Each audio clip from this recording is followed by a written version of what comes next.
Hello, Riverview scientists. I hope everybody's having a great summer out there. Actually, summer began officially just 5 days ago. It's June 25th, and on June 20th, that was our summer solstice and the longest day of the year as far as daylight hours, and the official first day of summer.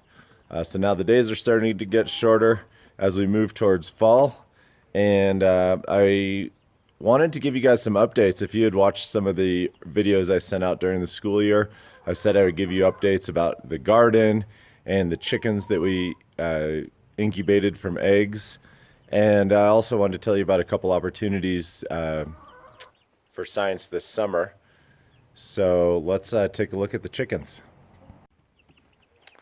Okay, so since the last video, we have incorporated the new chickens that we hatched in with our adult chickens that we already had. And so we have Sunshine, Coco, Ashley, Coco, and Blue over there. And as you can see, they're almost as big as the fully grown adult chickens.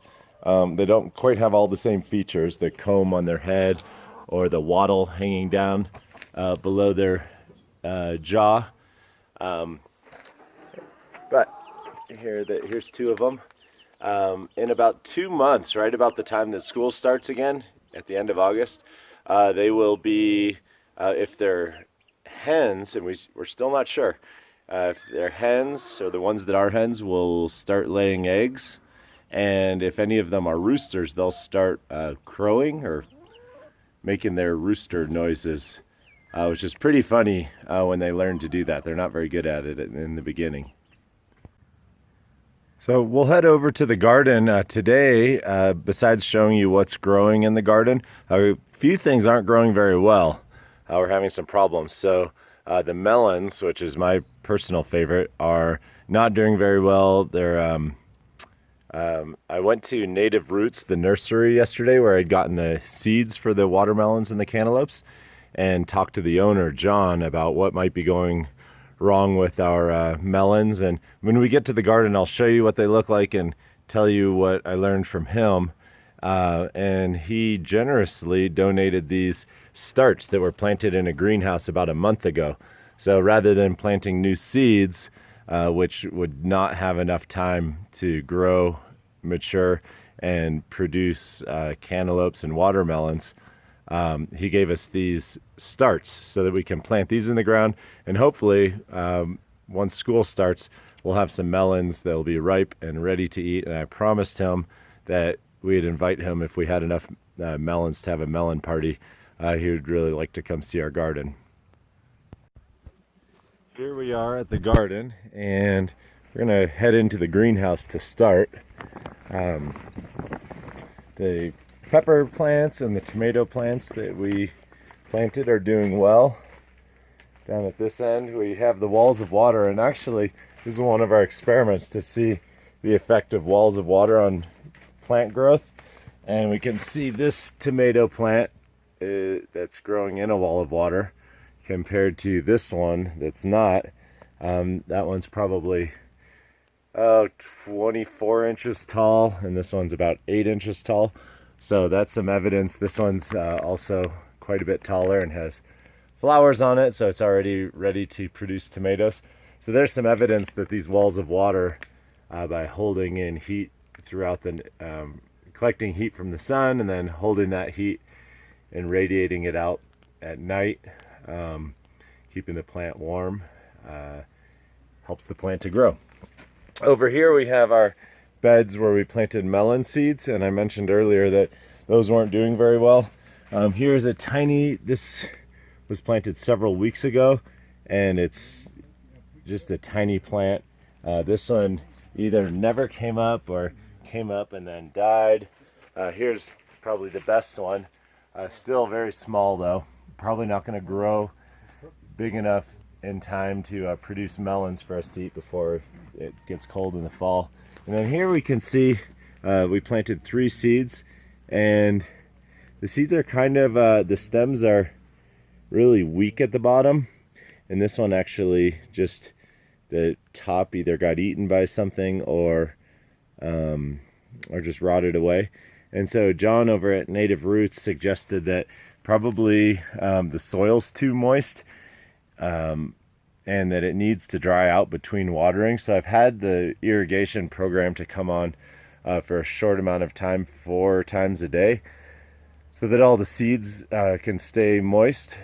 But we're going to plant these in the ground, and they have some roots, so they will be able to get water even if the surface dries out. So we'll change the program to water just twice a day, maybe even just once a day instead of 4 times a day, so the soil can dry out, and that'll prevent diseases from being able to survive in the soil and harm the plants.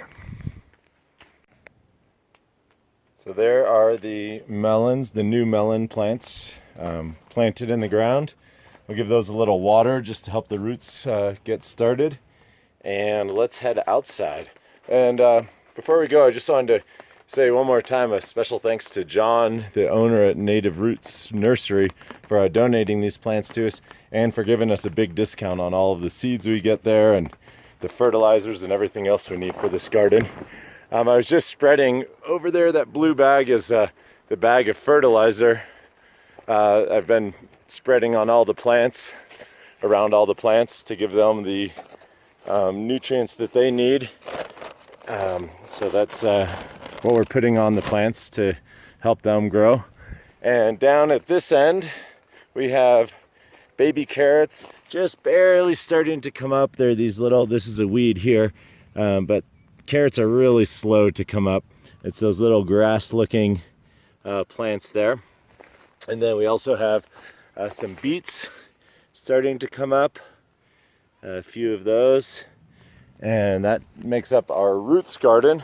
Austin Whitman made us some new signs. Our old ones were getting kind of faded, so thanks Austin for the roots sign. Here are the cucumber plants starting to grow, and here's melon plants I just planted because the seeds weren't doing very well outside either. So these are the same kinds of melons we're growing in the greenhouse, cantaloupes and watermelons, and so we can do an experiment to see if they grow better in the greenhouse or outside of the greenhouse. A big advantage of the greenhouse is that the temperature is hotter in there because of the greenhouse effect. Sunlight can pass through the greenhouse and heat up the garden, the soil, and then the cover traps that heat inside of the greenhouse. So we'll monitor which is working better in or out of the greenhouse. There's our melon sign. And then the next 2 beds are our 3 sisters gardens and another experiment. In this bed, we're growing the 3 sisters, squash at this end, corn in the middle, and then I just planted some bean seeds. They grow faster, so I wanted to give those a later start so they'd be ready after school returns, not before, so we don't, all of you guys don't miss out on the bean harvest. So in this garden, we're growing the 3 sisters separate from each other, and then in the next bed over, we're growing the same seeds, but we planted them differently. We have squashes growing on 2 mounds. These ones haven't germinated yet, but the ones on that mound did. And then corn growing all around the squashes. And then we'll plant a bean seed next to each corn plant. And down at this end, between these orange flags here, I planted some beans already. We'll plant some other varieties that grow quicker. We'll do that later in the summer. But the idea with the 3 sisters and the Native Americans, who were the first people to grow crops in this area, they would plant these 3 crops together with the corn growing tall, growing 5 or 6 feet tall, and that provides a pole for the beans to climb on, because beans like to climb up something. So the beans use the corn to grow up tall towards the sun, and the beans help the corn by taking nitrogen out of the air and putting it into the soil. All plants need nitrogen from the soil. Beans are one of the few plants that can actually take nitrogen out of the air, where there's a lot of nitrogen, and put it into the soil so it can be used by plants. So they help each other in that way. And then the squash, when they get big, they grow low to the ground and they have really big leaves. So what they're going to do is shade the ground, helping the soil to stay moist and blocking out weeds from being able to grow. And they also have spiky leaves, so they may even keep away some predators that would come in and try to eat the other crops.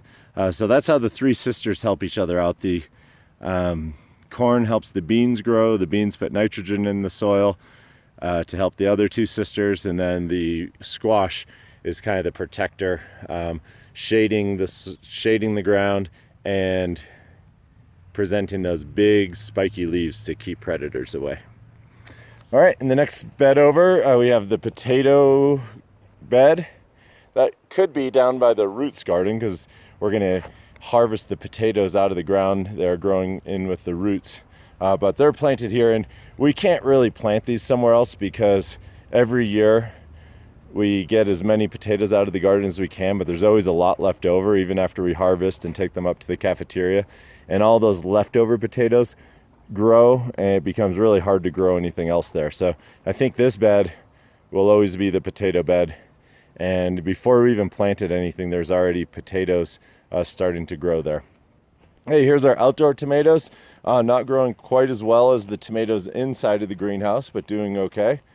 Those are part of our pizza garden, that being the sauce part of the pizza. Now we have onions growing here for the pizzas, some oregano to season our pizzas, peppers, and eventually we'll plant some basil here, which is another herb that goes well with pizza.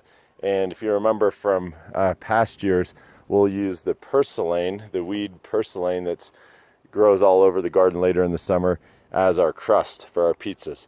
So hopefully when school starts back, all this stuff will be producing and we'll be eating pizzas, corn, melons, and I can't wait to see you guys and come down to the garden with you.